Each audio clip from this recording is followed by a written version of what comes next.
कर्मों का जो फल होता है वो ही बंधन का कारण है। उसकी तो वहां कोई बंधन नहीं रहता है। तो इसलिए जो है वो कहते हैं वो निर्विकार होकर के परम पद की प्राप्ति करते हैं। तो अर्जुन के मन में हुआ कि कर्म कर रहा है। कर्म व्यक्ति तभी कर पाता है जब उसको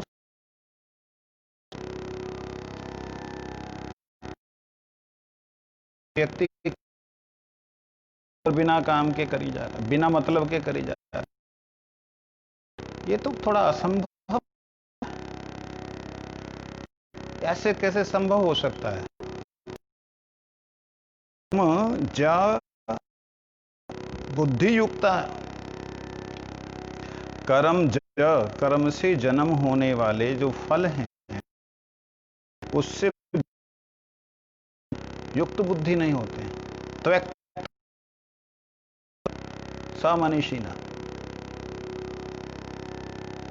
जो अपनी युक्त बुद्धि को उससे युक्त नहीं होने देते, त्यक्त हो जाते, उससे अलग हो जाते। मतलब क्या हुआ इसका? अर्जुन को भगवान क्या कहना चाहते हैं? अर्जुन को ये कहना चाहते हैं, अर्जुन तुझे कर्म तेरा मन नहीं करवा रहा है। तेरे मन ने तो अकर्म तक और कर्मणक तक तो को स्वीकार कर लिया था। तेरे मन ने तो बोल दिया था कि मैं कर्म नहीं करूंगा, युद्ध नहीं करूंगा। तो कर्म तेरा मन नहीं करवा रहा है। कर्म कौन करवा रहा है? कर्म ही करवा रहा है। कर्म ही कर्म को करवा रहा है। कर्म ही कर्म को कैसे करवा रहा है? कहते वो कर्म ही हैं जो आज इन सबके सामने खड़े हैं। तेरे सामने आज जो भी व्यक्ति खड़ा है ये कर्म के कारण ही खड़ा है। इनके प्राक्तन जन्मों के कर्मों के कारण आज एक दूसरे के दुश्मन बने खड़े हैं। तो सारे जो कर्मों से बंधे हुए जीव हैं वही एक दूसरे के सामने खड़े हैं। तो इसमें सारे के सारे ऐसे ही हैं कि वे लोग के आए हैं। कहते नहीं, इसमें जो मनीषी हैं वो ऐसे नहीं है। अब मनीषी कौन है उनमें से? सारे युद्ध के लिए इकट्ठे मिटने के लिए मनीषी कौन है? मनीषी हैं इनमें से वो लोग जो लोग कर्तव्य समझा है, इसके फल का निर्णय नहीं किया, फल की ऐसा करेंगे बस हमारा अपने मित्र के साथ खड़ा होना, हम ऐसे मनीषी जो हैं, जो मित्र के साथ इसलिए नहीं खड़े तेरे लिए कि बस एक धर्म है मित्र के साथ खड़ा होना, तो खड़ा है, वो मनीषी है। क्योंकि उसने ये जान लिया कि मैं अगर सत्कर्म करता हूं तो वह मैं ईश्वर की, मैं अगर देश के लिए मर रहा हूं, देश के रक्षण के लिए, अधर्म के नाश के लिए, तो मैं ईश्वर की ही आराधना कर रहा हूं। क्यों भाई ईश्वर की आराधना हो गई आपकी? ये तो लड़ाई कर रहे हो, देश की आराधना कैसे हो गई?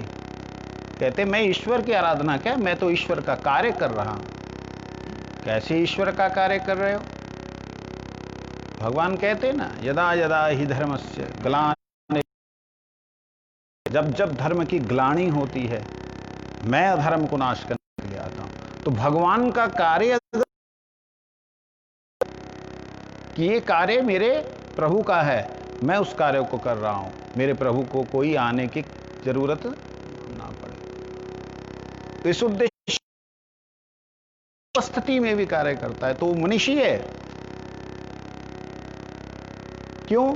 क्योंकि वो अपने कर्म के साथ लिप्त नहीं है। फल से जाऊंगा, मेरे को मेडल मिलेंगे, इसके लिए नहीं है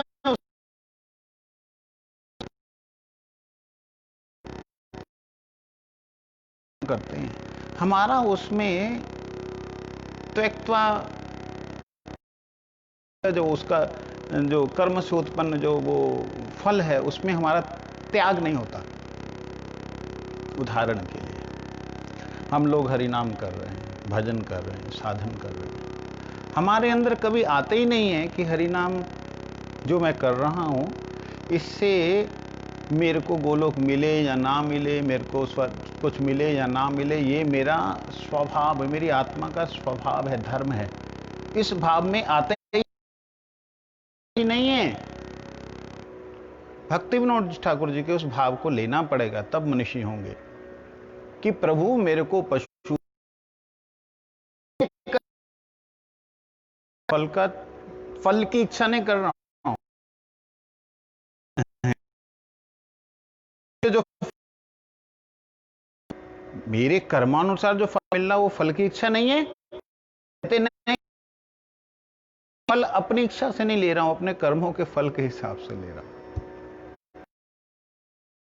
फल होते, हे प्रभु मेरे को दूर कर दीजिए, मेरे कष्टों से निवारण कर दीजिए, मेरे को आप मिल जाइए प्रभु, मैं आपके साथ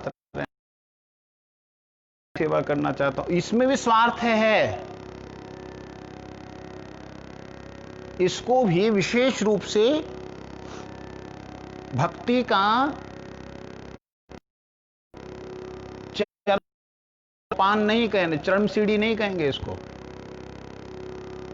जिसमें हम भगवान से प्रार्थना करते हैं कि प्रभु संसार बंधन बड़ा जबर है, बड़ा मुश्किल है, हमको इससे छुटकाओ, बड़ा दुख पा रहे हैं। यहां पर भी वह शरणागति नहीं है जो शरणागति भक्ति विनोद ठाकुर जी दिखला रहे हैं।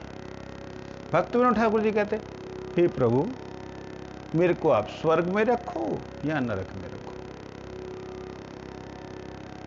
मेरे को आप दुख दो या सुख दो, पशु बनाओ या पक्षी बनाओ, कहीं भी मेरे को रख लो, बस एक कृपा करना, आपकी मेरा सेवा नहीं छूटे। तो सेवा से तुम्हें क्या, कुछ तो चाहिए, होना चाहिए ना, सेवा से कुछ तो चाहिए। कहते हाँ सेवा से चाहिए, क्या चाहिए, आपकी सेवा, जो मैं सेवा कर रहा हूं उससे आपकी सेवा चाहिए। कहते भाई सेवा से सेवा चाह रहे, मतलब क्या तुम्हारा? कहते प्रभु चाहत होती नहीं है। ये से भी ऊपर मनीषी तो फल से मुक्त हो जाता, इसलिए परम पद को प्राप्त कर, पद को प्राप्त ही नहीं से लोग उस परम पद को अपने अधीन कर लेते। मतलब परम पद परमेश्वर जो हैं वो अभी भगवान उनका अनुसरण करने लगते हैं कि भक्त जहां मेरे को ले जाएगा वहीं मैं चलूंगा। क्योंकि भक्त जैसा भजन करता है, भक्त जैसी भक्ति करता है, वैसे ही भगवान भी उसकी भक्ति करते हैं। मतलब ऐसे कैसे होता है, भगवान भी भक्ति करते? हाँ,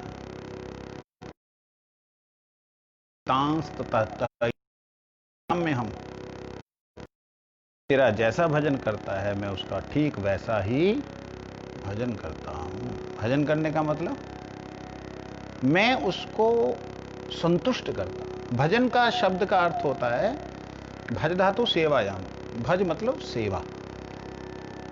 जिसका हम भजन कर रहे हैं, भक्ति कर रहे हैं, मतलब उनकी सेवा कर रहे हैं। सेवा का मतलब उनकी संतुष्टि।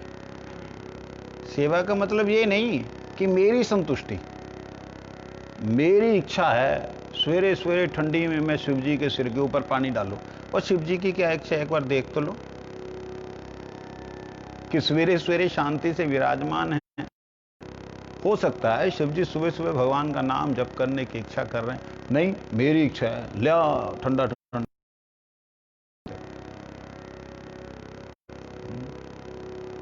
तो ये सेवा नहीं है, ये भजन नहीं है। भजन है भगवत इच्छा अनुवर्तन, भगवत इच्छा अनुवर्तन, भगवान की इच्छा के अनुसार उनको सुख देने का प्रयास।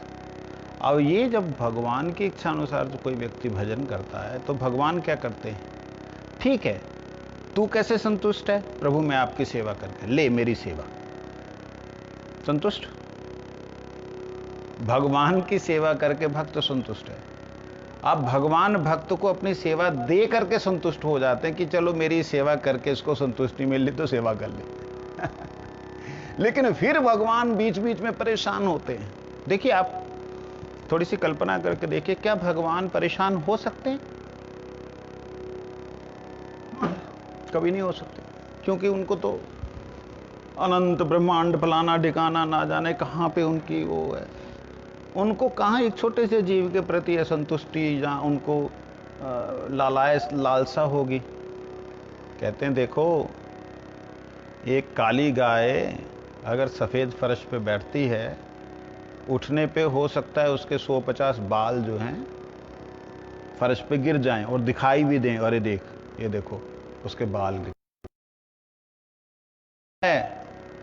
कि गाय के शरीर से जिस प्रकार लोम गिर जाते हैं, ऐसे ही परमात्मा के अनंत वैभव के बीच में से सैकड़ों ब्रह्मांड हो सकता, उनको कोई खबर नहीं रहती जैसे गाय को खबर। लेकिन एक छोटी सी मच्छर, छोटा सा वो मच्छर उसी गाय के, उसका जो सूंड होती है ना, जो मच्छर की जो नस होती है, जो वो होती तो है सूंड जो होती, वो इतनी पतली होती है कि वो जितना मोटा जो वो उसका बाल है ना शरीर का गाय का, उससे ही बारीक होती है। सोचो, बारीक बाल उससे मोटे हैं, वो गिर गए उसको पता नहीं लगा, लेकिन उसी में जब वो सुई घुसाते तो गाय हिलती है। तो इतने बड़े बड़े ब्रह्मांड जो हैं लय प्रलय हो जाएं तो भगवान को कोई तकलीफ नहीं होती। लेकिन अगर कोई भक्त विरह से उनकी सेवा करते करते चाहे, हे प्रभु आपकी सेवा से वंचित ना हो, और भगवान कहें सेवा से कुछ मांग ले तो मैं थोड़ा सा रिलीफ महसूस करूं। कहते आप रिलीफ महसूस करेंगे लेकिन सेवा के बिना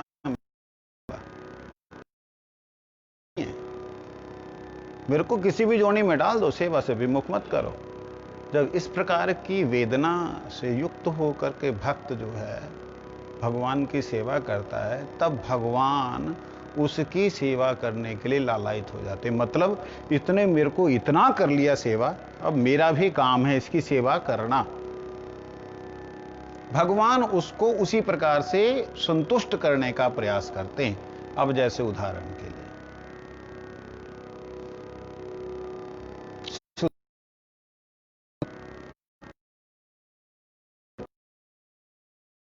कुछ नहीं है,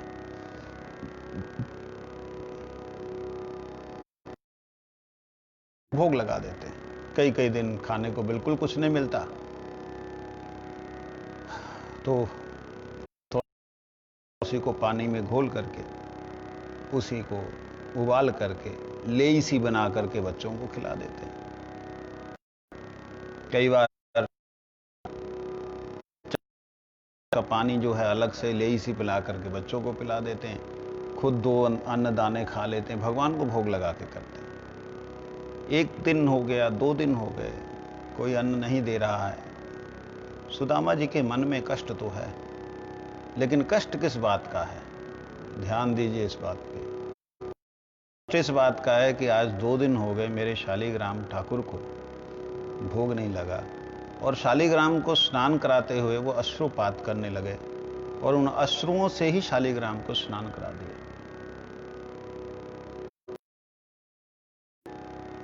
भगवान सहन न कर पाए। भगवान ने कहा अब तो इतना ज्यादा ऋणी हो गया हूं मैं, इन अश्रुओं का तो मोल नहीं चुका सकता। सुशीला के मन में जो है भगवान की योग माया ने भगवान की इच्छा को देखते हुए आई कि वो जिद कर बैठी कि हे नाथ, कुछ भी हो, मित्र को मिलके तो आना चाहिए, ना जाने हम कब चले जाएं। इसको ये तो बोलो कि हम हैं। कहते हम ये सुशीले तुझे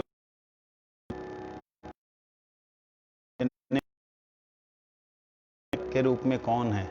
अब मुझे सब पता लग गया, वो सर्वंतर्यामी है। सर्वत्र है, सब कुछ जानता है। कहते जानता है ठीक है, लेकिन है तो शरीर में, तो आप एक बार मिलाओ। जिद किया, बहुत जिद किया, और जब भगवान के पास पहुंचे, भगवान ने उनके चरणों को देखा तो अपने को देखा तो अपने स्वरूप का चिंतन किया। कौन? शालिग्राम। आंखों से अश्रु धारा प्रवाहित हो उठी, उनके चरणों का ऐसे ही अभिषेक कर रहे जैसे क्या था। भगवान उऋण हुआ, जो भक्त ने मुझे ऋण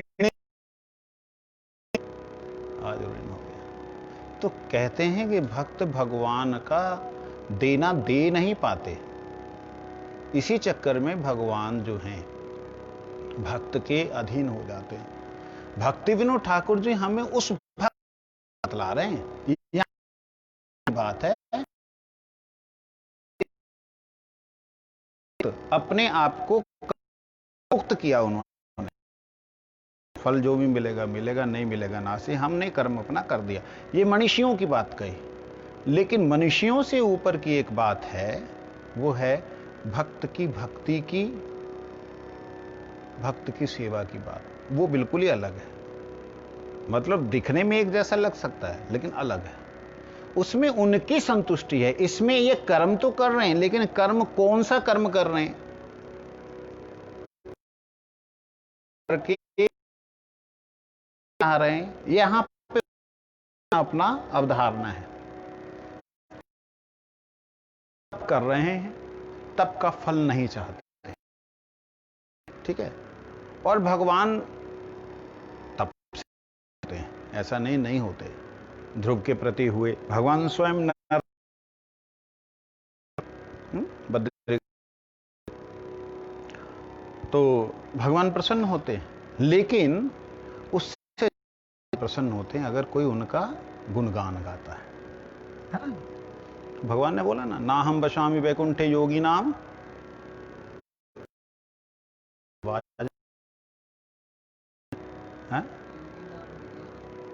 योगी नाम हृदय न च गायंती तत्र। मेरा भक्त जहां मेरे बुला मेरे गुण हूं, वहां बैठता हूं। मनीषी जो बोल रहे, मनुष्यों के बारे में जो भगवान बड़ा ही बहुत शांत अनामयम,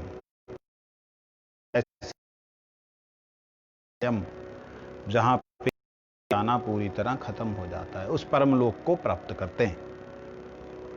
यदा ते मोह कलिलम बुद्धिर व्यति तदा निर्वेदम श्रोतव्यस्य श्रुतस्य। कहते हैं जहां कलिलम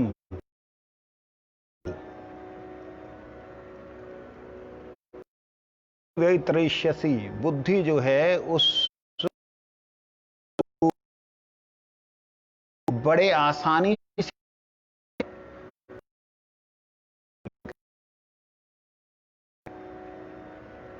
मोह रूपी दलदल ऐसा है, गुरुजी कहते हैं कि व्यक्ति कहीं भी रहे, कहीं भी नौकरी कर रहा है, नौकरी कर रहा है उसके परिवार के लिए, परिवार 300-3000 किलोमीटर दूर है, 2000 किलोमीटर दूर है, करता है पैसा भेजता वहां पे। तो यह है मोह कलिलम, मोह रूपी दलदल। क्यों जी, गलत है क्या? ये गलत नहीं है, ये मोह का दलदल है। इसमें ना चाहने पे भी जिसके प्रति मोह होता है उसका ध्यान आता ही है। चाहे व्यक्ति भगवान का हो, मंदिर में घंटी बजा रहा है, चाहे ध्यान कर रहा है, चाहे माला जप कर रहा है, दलदल अगर उसके अंतरात्मा में है, ये याद रखना होगा। मोह कलिलम का अर्थ है आप किसी भी व्यक्ति के साथ किसी भी व्यक्ति के व्यवहार, सदव्यवहार किस ग्रसित हैं, जहां फंसे हुए हैं, तो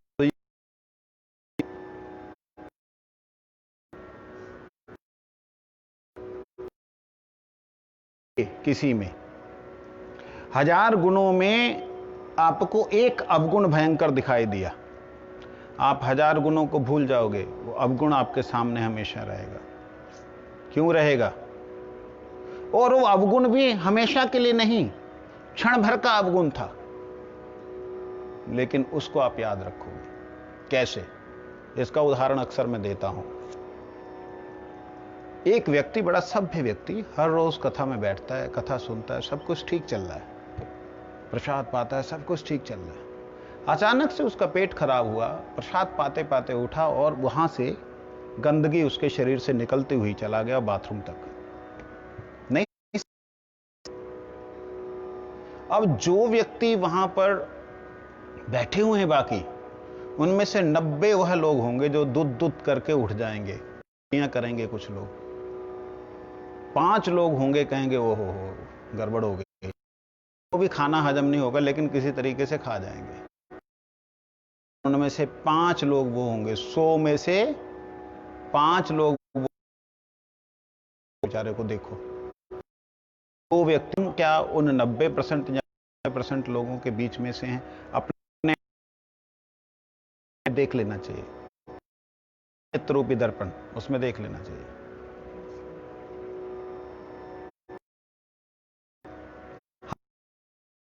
तो हमें देखना जरूरी है। ये मोह कलिलम का अर्थ बड़ा गंभीर है जी। मोह की दलदल जो है, इसका अर्थ बड़ा गंभीर है। मोह का मतलब ये नहीं होता कि मोह अज्ञानता का कारण है। अज्ञानता से हुआ द्वेष, अज्ञानता से हुआ राग। राग और द्वेष जो है, ये मोह इसका जन्मदाता है। राग मतलब प्रेम, द्वेष मतलब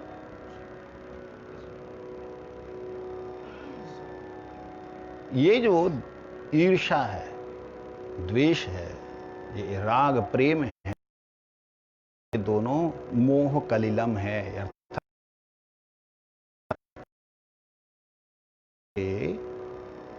जो लोग अपनी बुद्धि को तरिष्यति, तार लेते हैं, पार गंतासी निर्वेदम, वह लोग, निर्वेद मतलब, वेद का मतलब होता है अज्ञान, नहीं, इसका अर्थ ये नहीं। इसका मतलब होता है वो लोग इस संसार के ज्ञान रूपी, इस संसार के जानकारी रूपी जितने भी बंधन हैं, ज्ञान, मोह अज्ञान हो गया, और वेद मतलब ज्ञान हो गया। ज्ञान और अज्ञान, इस संसार के ज्ञान और अज्ञान दोनों से परे हो जाते हैं। वो क्या? वही लोग सुनने लायक हैं, वही लोग श्रुति के लायक हैं, वो महापुरुष लोग होते हैं।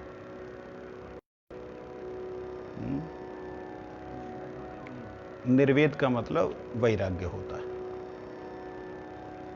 निर्वेद मतलब वैराग्य।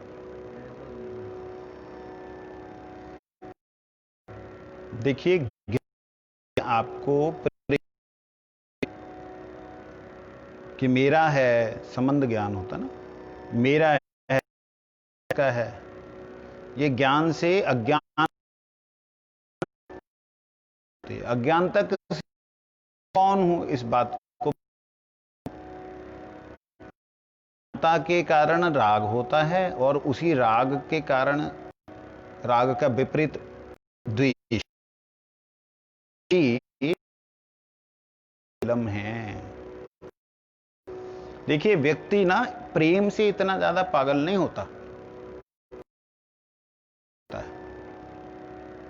आपने कभी, मालूम नहीं, आप किसी से प्रेम करते हैं,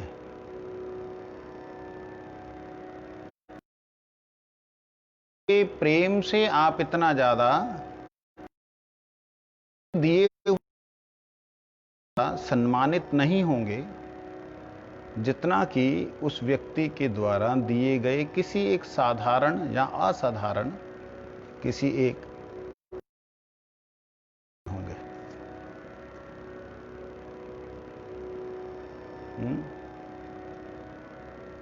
पता नहीं वो कहानी मेरे को याद नहीं, वो जिसको कहता कि भाई लोगों ने तो पत्थर मारे, तूने फूल क्यों मारा, फूल से उसने आह की। वो कहानी किसकी है मालूम नहीं, कोई प्रेमी प्रेमिका की कहानी है, नाम याद है किसी का। वो ऐसा है कि उसको उसको सजा कि ये रांझा शायद, तो जो भी है उसकी कहानी है एक। तो प्रेमी होता है,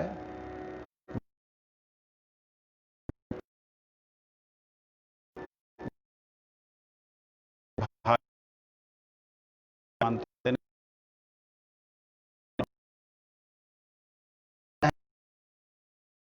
मार मार के मार डालो सभी लोग उसको, मैं नहीं मार सकती पत्थर।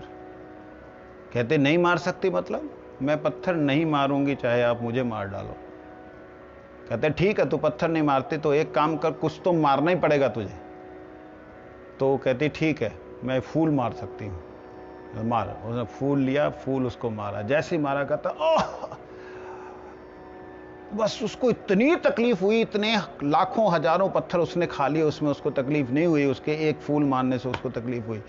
कहते कि तूने भी आज उन सब के बीच में जा करके उनकी तरह मुझे मारने का प्रयास किया है, इससे आने से पहले मैं। तो कहने का मतलब जो बंधन, जबर बंधन है, सबसे बड़ा बंधन है, वो मोह है। उसने जो प्रेम किया, वो प्रेम को नहीं देखा उसने, प्रेमी ने, उसने जो प्रेम किया, उसने जो जीवन भर उसको चाहा, उसने जो उसको कष्ट ना पहुंचा मार दूं ये बच जाए, तो कहते तूने फूल मारा, मैं मर गया बस। तू मर जाए, उसको फांसी पे लगा दे, प्रेम है क्या? प्रेम तो ये है कि मेरे प्रेमी को कष्ट, इसलिए फूल से तो ऐसे ही है। में तो प्रेम नहीं का, गोपियों का, यहां कहेंगे हमारे ब्रजवासियों का, ब्रज की धूल का प्रेम देखो कैसा अद्भुत प्रेम है। मोह कृष्ण के प्रति है, कृष्ण कष्ट, लेकिन कृष्ण दिल से नहीं जा रहे हैं। कृष्ण दूसरे के साथ रमन कर रहे हैं, दूसरे के यहां राजा बने बैठे हैं, यहां वो रंक बने बैठे हुए भी सुखी हैं। कहते कृष्ण तू आएगा मिलेगा, तूने बोला था। कष्ट को भी कृष्ण समझ करके जो कृष्ण का संग कर रहे हैं, अर्थात कष्ट को कृष्ण समझ करके कष्ट का संग कर रहे हैं, कृष्ण का संग कर रहे हैं। यह अद्भुत प्रेम केवल ब्रज में मिलता है और कहीं नहीं मिलता। मोह की दलदल से जो निकल जाए वह व्यक्ति जो है श्रोतव्यस्य, अर्थात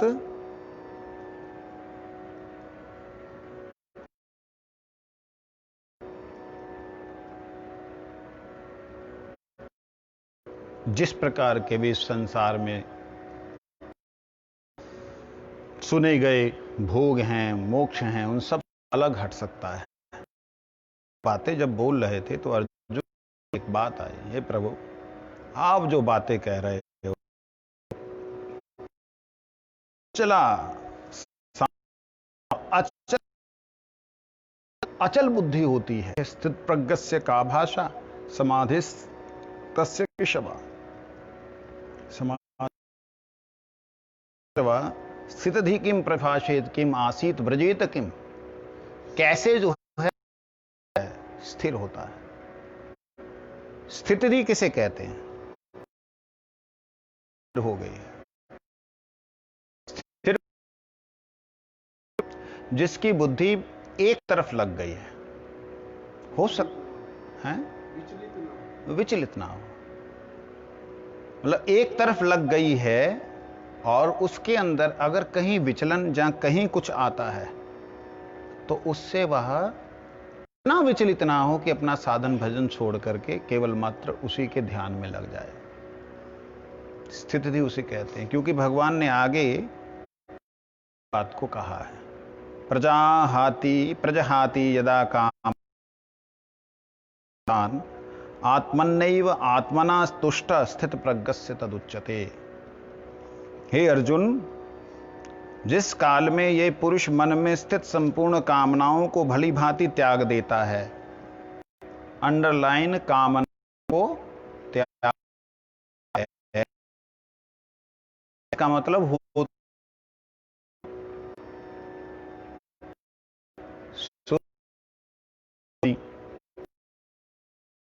लो जी, आपने कोई है स्वर्ग तक की कामना, मतलब ये शरीर जो है अगल बगल ये वो सुखों का चिंतन करता है, ये शरीरगत है। ये कामना किस परिप्रेक्ष्य में बोला गया? शरीर कामना जो होती है वो कामना होती है देवताओं की, और आत्मकाम, आत्मकाम शब्द पर महात्माओं के लिए प्रयोग होता है। आत्मकाम, आप्त काम परमात्मा के लिए होता है। आत्मकाम मतलब जो आत्मा को चाहता है। आत्मा का मतलब आत्मा आत्मा को चाहेगा का मतलब आत्मा परमात्मा को जो चाहता है वो आत्मकाम है। और आप्त काम जो पूर्ण काम हो गया है, जिसको कोई कामना ही नहीं। कहते इसलिए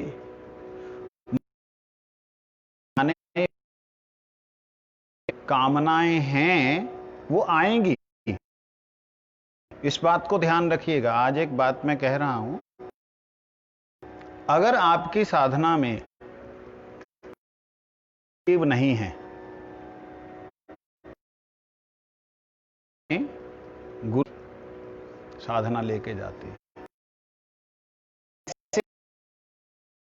कि एक कमल होता है, खिलता है, सुगंध बिखेरता है, वही कमल का फूल जल करके राख हो जाएगा, सूख जाएगा, मर जाएगा। उसी सूरज की रोशनी से अगर जल का आधार छोड़ दे, अगर जल का आधार छोड़ दे, जल जो हैं वो गुरु हैं, जीव जो है और जीव की भक्ति जो है वो कमल का फूल है। भक्ति खिलती है भगवत सूर्य रूपी किरणों से, परंतु वही भक्त का हृदय की आत्मा सूख करके, भक्ति सूख करके नष्ट भी कर देती है अगर गुरु आश्रय त्याग करे तो। गुरुदेव एक ऐसा आश्रय हैं कि जो आपको हमेशा जल के द्वारा सिंचन करते रहेंगे, हमेशा परिपुष्ट करते रहेंगे। यहां तक कर सकते हैं कि वह आपके भीतर भक्ति रूपी जल के द्वारा, कृष्ण पोषक तत्वों के द्वारा, नाम के द्वारा आपके हो से आपके पल्लव पत्ते खत्म हो जाएं, लेकिन फिर आप जो हैं, जो नाम रूपी बीज है, उसको इतना परिपुष्ट करते हैं कि आप में वह अपनी समर्थता, भक्ति बीज दान करने वाली समर्थ गुरुदेव। तो इसलिए कह रहे हैं जितने आएंगी मनोगत लेकिन आत्मनैव तुष्टः, ये सबसे बड़ी बात में है। आत्मनैव नैव आत्मना तुष्ट, आत्मा आत्मा यहां समझने का प्रयास करें। हमारे अंतर्यामी कौन है? कौन है जी? गुरु। जो अंतर्यामी परमेश्वर, जो ईश्वर जो भी हैं, उनको गुरु कहा गया है। वो गुरु हैं। हमने ईश्वर का दर्शन नहीं किया, लेकिन गुरु का दर्शन किया है। तो अंतर्यामी स्वरूप से जो विराजमान है अंतर में, आत्मनैव आत्मना तुष्टम, आत्मनैव आत्मा के द्वारा, आत्मा में अर्थात आत्मा से परमात्मा और गुरुदेव में जो संतुष्ट रहता है, स्थित जैसे युक्त है फूल, तभी वह के खिलता है। अगर युक्त से तो वो कभी भी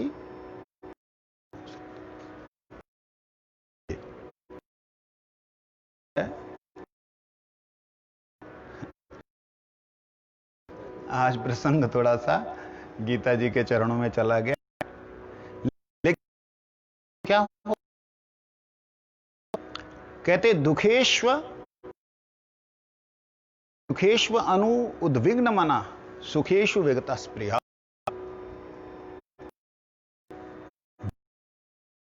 धीर मुनि उच्यते। दुखों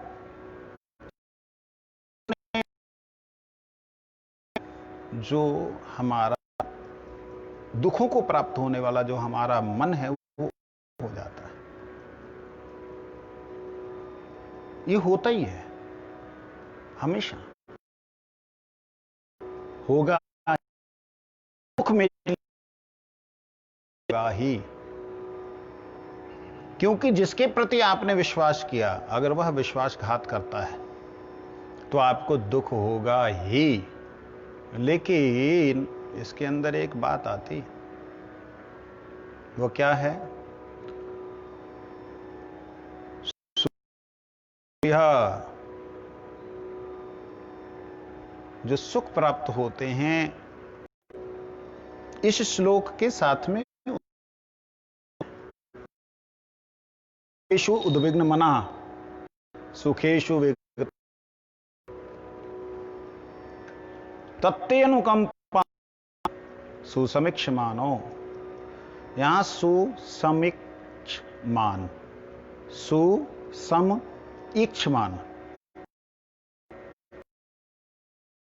क्षमान किसे कहते हैं? देखने वाला। समीक्षमान समीक्षा करने वाला, सम्यक रूप से देखने वाला।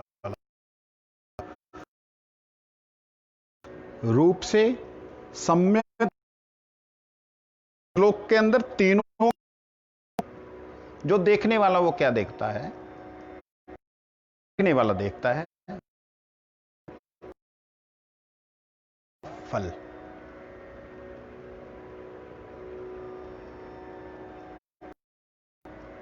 ना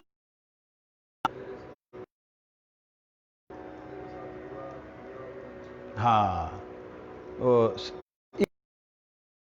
वो देखता कि आय हाय मेरे तो बुरा क्या इस बंदे के किया है, मैं तो बड़ा अच्छा चल रहा था, जीवन में इसने सत्यानाश कर दिया, ये वो कर दिया। वह व्यक्ति देखता है तो सामने देखता है, वो उसके पीछे नहीं देख सकता है।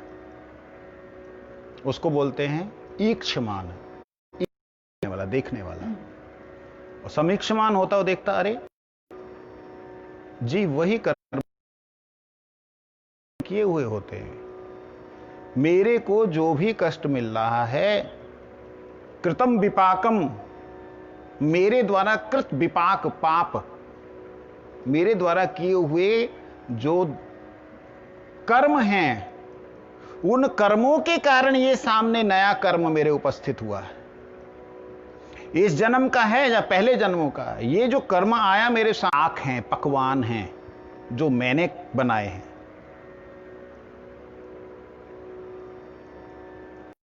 और सामने इस वक्त प्रस्तुत हो रहा है, ये है समीक्षमान। और सुसमीक्षमान कौन है? तत्ते अनुकंपाम सुसमीक्षमानो। हे प्रभु, ये आपकी दया है। आपकी दया मेरे को ऐसी परिस्थिति में डाला, और उस परिस्थिति में ना जाने आप मेरे से क्या करवाना चाहते थे, ना जाने आप मेरी कैसी परीक्षा लेना चाहते थे। लेकिन आपकी बड़ी कृपा है कि आपने मुझे नहीं छोड़ा। सब समय सब अवस्थाओं में जो गुरु का दर्शन कर पाए, जो भगवान नाम को ले पाए, भगवान का चिंतन कर पाए, वो व्यक्ति समीक्षमान, भगवान को, गुरु को ना भूले। मतलब मैं यहां पे मेरे जैसे घूम रहे हैं संसार में, उन्हें नहीं कर रहा हूं।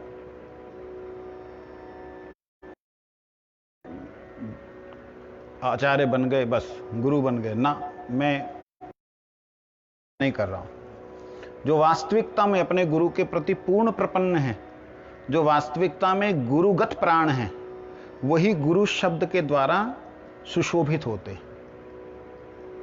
ऐसे गुरुपाद पद्म का चिंतन अगर कोई व्यक्ति करता है कि मेरे गुरुदेव ही कृपा करके मेरी परीक्षा के लिए इस प्रकार की व्यवस्था बनाई उन्होंने, और मैंने देखा ही नहीं कि वो परीक्षा का मेरा फल क्या होता है, अगर घोर का, क्योंकि वो मेरे से दूर तो है नहीं। आत्मन्नैव आत्मना तुष्टः, आत्मा के साथ आत्मा जब रहती है, तुष्ट रहती है, ये बात। तो कहते हैं उस समय क्या होता है? बीत राग भय क्रोधा, वह बीत राग हो जाता है। बीत राग मतलब उसका राग जो है वो बीत जाता है, नष्ट हो जाता है। राग किससे? राग माने की है, राग का मतलब क्या है? राग, हम प्रेम करते, राग। भय क्रोध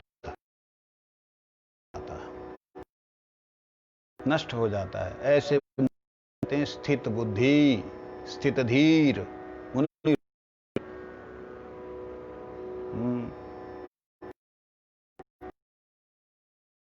सर्वत्र नाभि प्राप्य शुभाशुभ नाभिनंदति पेष्टि। यहाँ प्रज्ञा प्रतिष्ठिता स्थित धूर्मुनि उच्यते। ये बड़ा सुंदर भगवान ने बड़ा सुंदर बतलाया, इसको फिर कभी ध्यान देंगे। वंशा वैष्णव आवे, अभी रुक जाओ, कहाँ जा रहे हो? आज जो है श्वेताश्वतर उपनिषद का जो हम चिंतन कर रहे थे, उसमें एक ही वृक्ष पर विराजमान हृदय रूपी घोंसले में परमात्मा के साथ रहने वाला जीवात्मा जब परमेश्वर को अपना सुहृद समझता है, मेरा सुहृद, मेरा सब कुछ अच्छा करने वाला,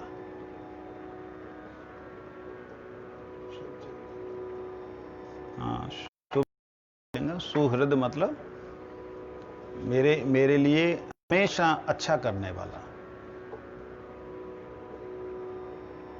तो इस शरीर में आसक्त नहीं होता हुआ।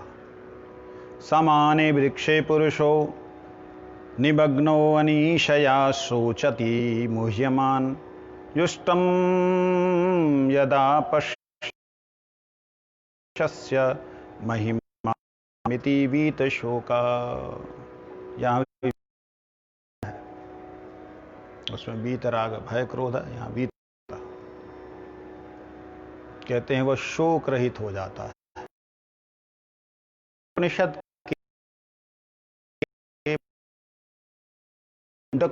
के प्रथम अध्याय के प्रथम श्लोक और द्वितीय श्लोक को एज इट इज इसमें दिया है,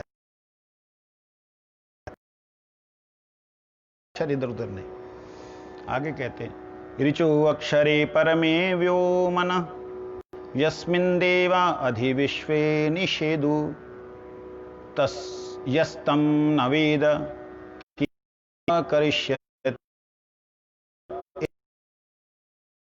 दूतस्त इमे समासते। यस्मिन् विश्वे देवा अधि निषूद, जिसमें समस्त देवगण भली भांति स्थित हैं।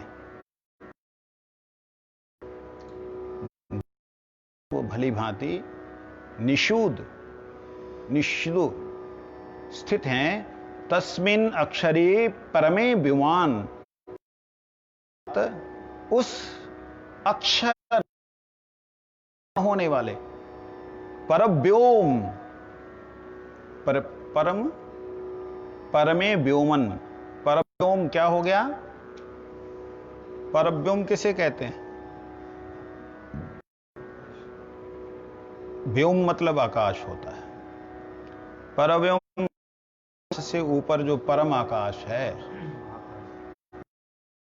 जो वैकुंठों का आकाश है, जिसमें किंचित मात्र, कहीं भी किंचित मात्र भी किसी की भी नहीं होती, भी होती। कैसे जी? ऐसे कैसे हो सकता? जब एक लोक दूसरे लोक के सामने आएगा तो उसके पीछे छाया तो आएगी।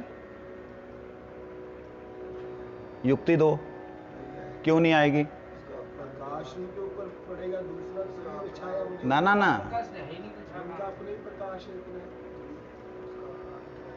ये बात है। वह परव्योम का विशेषता यह है कि वह स्वयं प्रकाशमान है। प्रकाश सूरज की तरह, चंद्र की तरह नहीं लेना पड़ता। न तद भासते सूर्यो न शशांक न पावका यद्गत्वा न निवर्तन्ते तद धाम परमम परम व्योम। परम धाम परमम मम, वो मेरा परम धाम है, क्योंकि वहां पर स्वयं प्रकाशमान है। वहां पर ऐसा नहीं कि गोलोक का तेज बहुत तेज है तो इनका कम है, इसलिए जो है कम के कारण थोड़ी तो छाया होगी। कहते हैं जितना भी कम है आगे भी लाइट है। गोलोक का महाप्रकाश, उस प्रकाश में ये प्रकाश और इस प्रकाश के उस प्रकाश के सामने छोटा पड़ जाएगा। कहते हैं इधर भी प्रकाश है, उसके सामने ठीक है, लेकिन पीछे भी प्रकाश ही प्रकाश है। ये दिव्य धाम है। उस परव्योम में, उस परव्योम में ऋचः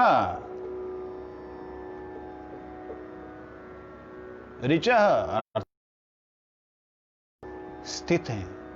ऋचा का अर्थ वेद, संपूर्ण वेद स्थित हैं। या तम ना वेद, कहते जो मनुष्य उसको नहीं जानता, स ऋचा किम करिष्यति, जो मनुष्य उस परव्योम परम धाम को नहीं जानता। कौन सा परम धाम? जो वेद में, मतलब स्वयं ज्ञानमय है। कहते हैं तम अर्थात उसको नहीं जानता। स ऋचा किम करिष्यति, कहते ऐसे वेद, ऐसा ज्ञानी, जिस ज्ञानी को यही नहीं पता, जिस ज्ञान को यही नहीं पता कि परम ज्ञान का हम क्या करें, बताओ क्या सिद्ध करेगा? इतः, जो इस कहते जो इसे जानते हैं वही इसमें समा सकते हैं, प्रवेश कर सकते हैं। समासते मतलब प्रवेश करना।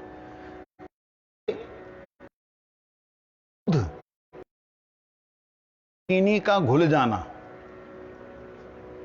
चीनी के घुलने से मीठा तो हो जाएगा दूध, लेकिन क्या चीनी दूध बन जाएगी? चीनी की मिठास तो है। लोग इसका उदाहरण देते हैं, कुछ उल्टा सीधा बोलते हैं। मैं उनको ये बोलता हूं कि मेरे को बताओ, चीनी की मिठास तो है ना, मतलब चीनी